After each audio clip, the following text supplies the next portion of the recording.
Okay mga ka-trigger, welcome pong muli dito sa ating munting YouTube channel. At ito ang inyong Pinoy Firearms Instructor na Gun Smith din naman. Okay, bago tayo bumati at magpasalamat ay gusto ko lamang basahin ang katanungan, ang ating content mula sa katanungan ni Masigasig Vlog. Ang sabi niya, Sir, yung baril ko na Class A, pag pinutok ko ng 20 rounds, bigla naglock siya, ayaw na makasa, nakaungot yung basyo na bala, naka-open chamber, nabalik ko pero hanggang 3 rounds na lang, nalak na naman. So, ibig sabihin, paulit-ulit yung kanyang malfunction. Okay, bago natin yan sagutin, ay gusto ko lang muna kayong pasalamatan dahil sa inyong pagsishare at paglalike ng ating mga videos dahil nadadagdagan yung ating mga subscribers. At maraming salamat sa mga hindi nag-skip ng ads dahil ang ating YouTube channel ay tinutulong natin pang charity at nadadagdagan yung ating mga revenues. At lalo tigit maraming salamat doon sa mga nagpadala rin sa ating GCash number. Huwag po ninyong tawagan itong number na ito para kayo ay bumili ng baril. Wala po kaming ipinagbibiling baril. Mag-message lang kayo kung kayo ay may paabot na tulong sa ating mga beneficiaries. At para kayo ay mag-message kayo para ma-recognize kayo ng ating YouTube channel. Kagaya ni Sir Noli Peace America. Sir, nag-text na yung anak ko at natanggap na yung iyong huling ipinadala. At maraming salamat sa regular mong pagpapadala at pagtulong sa ating mga beneficiaries. Pagpalain kayo ng Panginoon. Okay? At punta na tayo dito sa katanungan ni Sir Masigasig Vlog. Okay, yung baril daw niya ay Class A. Pag pinutok, 20 rounds, biglang naglalak, ayaw na makasa.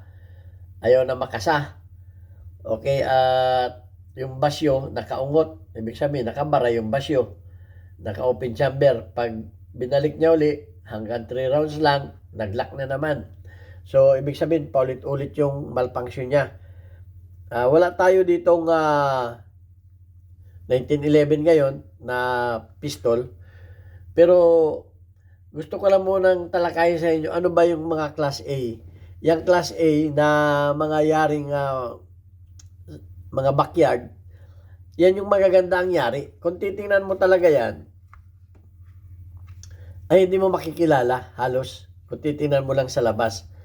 At yan, ay siyempre, walang kumpanya, like ko sinasabi, walang kumpanya yan, hindi yan dumaan sa quality control.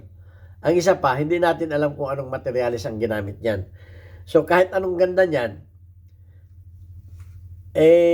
pag walang kumpanya, wala kang paghahabulan yan. So, isa ako sa gumagawa ng ganyan. Masabing Class A yung aking ginagawa nung una, pero pang sarili lang, dahil may machine shop ako. Okay, pag dumaan niya sa machine, masasabi natin na Class A na yan. Pero wala pa rin niyang quality control. So, at hindi natin alam kung sinong gumawa niyan kasi nga walang kumpanya yan . So, ang nagiging problema dyan kasi, dyan sa mga ganyang malfunction, unang-una ay kahit pa ang inyong baril ay original, nangyayari din yan. Bakit kanyo? Pag ang inyong, ito lagi kong natatapik ito, pag ang inyong spring ay nagpalit kayo ng spring ng malakas at mahina, hindi katugma ng inyong bala, kaya nga ang standard recoil spring ng 1911 ay 16 pounds kung ang bala mo ay mga factory load. At yung iba naman gustong lumambot, nagpapalit ng malambot na mainspring para madaling ikasa. So, at yung iba naman ay nagpapalit din ng reload na bala, nagkakaproblema din dahil hindi magkatugma yung lakas ng mainspring at yung lakas ng mainspring at lakas ng bala. Unang-una, titistingin ninyo yan sa isang bala lang. Titingnan muna ninyo kung yan ba ay nag-open chamber iputok ninyo ng isang bala, isang bala lang nakalagay, tingnan ninyo kung pagputok niyan ay nag-open chamber yan. Kasi kung yan ay hindi nag-open chamber, ibig sabihin, malakas yung recoil spring ninyo, mahina yung bala. So, ang mangyayari dyan ay hanggang dito lamang yung minsan yan ay hindi mag-i-eject ang bala. So, yun ang isang palatandaan dyan. Pagka hindi nagkatugma ang lakas ng spring, malakas ang main spring, mahina ang bala. So, magiging tatalsik din yung basiyo niyan, pero babalik agad, may ipit yung kanyang basyo.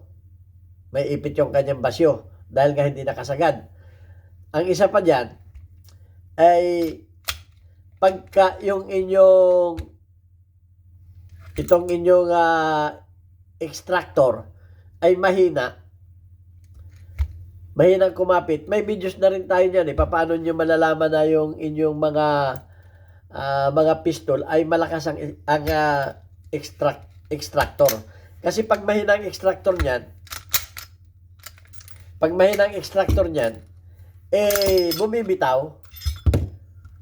bumibitaw yung kanyang basyo. Tingnan natin Bibitaw yung kanyang basyo.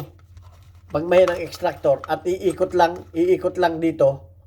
So magmamalfunction. Pagka ang inyong nilagyan mo ng bala yan, at yung bala niyan ay mukhang nakatungo na o malalaglag niya na mahina ang extractor niya pagka nakaganyan na yan. Okay? Pagkatapos, pag nilagyan ninyo ng bala at nalalaglag, mahina ang extractor niyan. Pag nilagyan ninyo ng bala, pag tinangayan ninyo. So, yan ang isang dahilan kung bakit. So, mahirap i-tune up ang 1911. Pero pag naka-tune up ang 1911, ang inyong mga pistol ay nakatama yan lahat, ay masasabi ko na wala kayong problema. Dahil ang 1911, lalo tigit, yan ay yung unang, kaya nga ibinigay sa military yan, 6,000 rounds na walang pahinga, kumbaga, isang baril lang, 6,000 rounds, tinisting nila. Ni isang malfunction ay walang nangyaring isang malfunction. Kaya nga yan ay ipinagamit sa mga US military. At yung ikinumpara nila sa Savage ay 37 ang malfunction, pero ang 1911 ay bakit yung mga 1911 natin ngayon ay nagkakamalfunction? Dahil nga hindi na nakatuno, marami nang ginawa. Okay, unang-una, pagka itong barrel ay inyong itrinoting at mali ang inyong pag-trotting, binawasan ninyo yung RAM, yan ay magmamalfunction. Dapat maganda ang pagka-trotting yan. Ang isa pa, pag itong inuuntugan ng bala dito, binawasan ninyo yan, magmamalfunction yan, sigurado. So napakaraming bagay sa 1911 at marami ko nang ginawang videos nito. Nagpapaulit-ulit tayo. Ang advice ko sa mga may problema sa 1911, lahat ng videos ko ng 1911 panoorin ninyo. Dahil pinakita ko na doon kung paano gawin. Yung mga malfunction na ganyan. Pinakita ko na yan dyan sa mga videos ko. Ngayon, sinasabi ko na lamang sa inyo kung ano ang posibleng mangyari at balikan ninyo yung aking mga videos sa mga 1911. Yung mga nag-hammer down, mga nandun yan. Pinakita ko ng lahat yan sa aking mga videos. Wala na kayong gagawin kundi balikan na lang ninyo yung mga videos ko. So, ayan ang ko. At pagdating sa mga Class A na mga ginawa sa mga backyard, ay hindi ko mapipinpoint yan unless na mahawakan ko yung baril. Pero may mga videos tayo niya kung anong problema ng inyong baril na baka pa pwede nyong i-DIY. Kasi kung i-discuss ko pa ngayon ay magiging sobrang mahaba na yung mga videos natin. Kaya nga isa-isa kong ginawa ng topic yan para sundin na lamang ninyo. So yan ang nakikita ko dyan. Maaring yung inyong extractor ay mahina. Maaring hindi nakatugma yung inyong recoil spring sa lakas ng bala. So, nagiging problema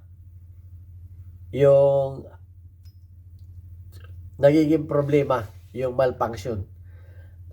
Kaya nga lagi kong sinasabi na dapat naka-tune up yung lakas ng inyong recoil spring sa lakas ng inyong bala. Hindi ko rin alam kung ang ginagamit mong bala ay mga reload. Bisa kasi ang reload hindi nagiging pare-pareho ang lakas. So, at kung yan ay hindi original, ay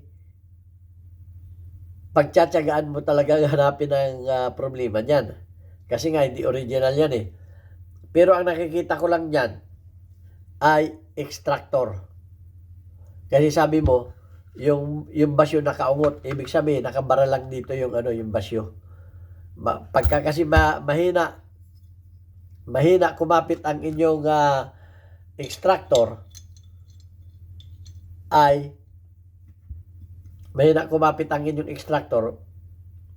yung inyong basyo ay kakalas. Ang isa pa, pag yung inyong magazine na hindi original. At yung bala kasi niyan, yung basyo niyan, pag atras, babangga dito sa dito sa bala na ito. Kaya ang nangyayari ngayon, yung inyong basyo, pag umatras yung slide, babangga dito, kakalas na ngayon yan doon sa extractor niya, ay hindi natatapon yan, nandiyan na lang yan. Kaya sabi mo, nakaungot lang yan siya dyan. Pag isa pa yun, pag hindi maganda ang pagkakasa ng inyong maring sobrang taas ng inyong magazine, pag sobrang taas kasi ng inyong magazine, babanggay niya ng So, pagka ganon, ay nagkakamero ng problema sa pag-cycle ng baril. So, hindi natin malalaman ang yan kung hindi natin chichikin isa-isa. Ang una kong ipachichik sa inyo ay recoil spring at saka extractor. Okay? Titingnan mo rin yung ejector niyan. Baka yung ejector niyan ay umuuga na. Tingnan mo, baka umuuga yung ejector niyan. Pag yung ejector niyan ay umuuga na at pakalog-kalog na yan, ay magkakamero din ng problema yan. So, ayan lang ang masasabi ko muna. At masasabi ko, hindi talaga natin pwede pagkatiwalaan yung mga hindi original na baril. Ilang pwede kong masabi sa inyo. At mapapatino natin yan kung tayo ay marunong mag-tune up ng baril. At ang payo ko nga sa inyo dyan ay panoorin ninyo lahat ng mga videos tungkol sa 1911. Doon yun ninyo makikita isa-isa ang sira. Hindi natin pa pwedeng i-discuss lang, isang discussion lang yan eh. Andyan yan sa mga videos ko. Hindi lang ninyo pinapanood. Sabi ko nga mas magaling pa kayo pagka pinanood ninyo yung mga videos ko na luma dahil daang videos na yan. Pagtyagaan ninyo panoorin, hanapin ninyo yung problema dyan. Ang problema lang, yung iba ay itatanong pa sa akin, yung title ay hanapin na nga lang ninyo dyan sa aking playlist eh. Hanapin na lang ninyo dyan at makikita ninyo kung ano ang problema dyan. Okay, so ayan. At sana may kasagutan tayo sa katanungan ni Masigasig Vlog. Okay, at tingnan lang natin yung ating community spotlight. Shout out kay Ragfers, meron kang 88 engagement. Shout out kay Niegas, meron kang 12 engagement. Shout out kay Karim Sapayani, meron kang 14 engagement. Shout out kay Aison Demarukot, meron kang 2 engagement. Shout out kay Alfred Molihar, meron kang 41 engagement. Okay, shout out sa mga kababayan ko, Pinamalayan Oriental Mindoro. Meron na tayo dyan bagong Papa Burger. At sa halagang 40 pesos, buy one, take one. Mapapa Burger kayo sarap. Matatagpuan ninyo dyan sa Alvarez Street, sa dati kong machine shop. Alvarez Street, Pinamalayan Oriental, Mindoro. Okay, God bless us. Thank you very much.